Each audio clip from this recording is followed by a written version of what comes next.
One of the things that you guys provide that actually a lot of brokers don't, because obviously, you can't provide advice to retail customers anymore. You can provide a bit of market commentary, but not advice. The days of advisory brokers are long gone. But you have smart signals, which I actually really like. I remember I reviewed GetGo about 5 or 6 years ago. I actually had quite a fun week trading away on that. I made a little bit of money as well. It was quite fun, and it was one of the few trading signal apps that actually seemed quite useful, and you've now rebranded that as Smart Signals and integrated it into the platform. Absolutely. Do you see a lot of use of that? Do you find a lot of clients come on board to use that? We do. I'd actually say, and it's funny because in a former role here, I was actually on the product side that helped develop GetGo, and to a degree had a part of the integration onto the platform.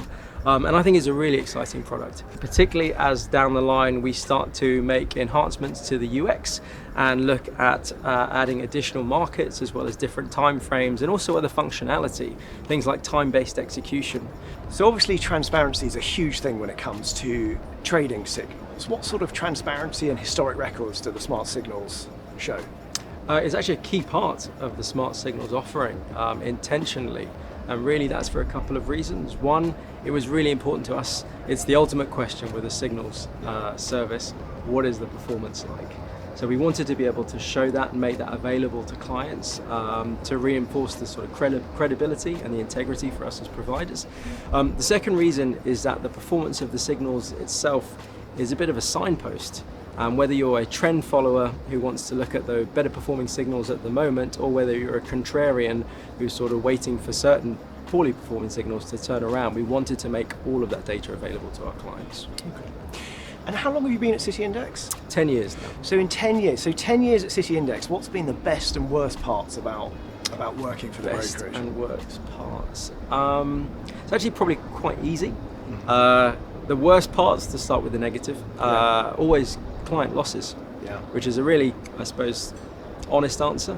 But having started my days here on the sales team, you get more familiar with individual accounts and individuals, and just seeing over time, some of those, it's a hard part of trading. So that's always the hardest bit. Equally, trying to mitigate against that now is absolutely crux of everything that we're trying to do and provide. And what about the best parts? What's been the best parts, or the most memorable, or the things you're most proud of over 10 years at City Index? The best parts, generally speaking, are probably literally the opposite of that. So equally the client successes, and seeing those, and those can be individual stories, individual clients that do really, really well. But also alongside that is seeing the evidence and the feedback, anecdotal or directly from clients, where we're making an impact, where we're either directly improving outcomes or providing things that help traders genuinely. Well, Warren, thank you very much for your insights and telling us a little bit more about City Index customers, and also for sharing your terrace with us. Thank you very much. Pleasure. Thanks, Richard.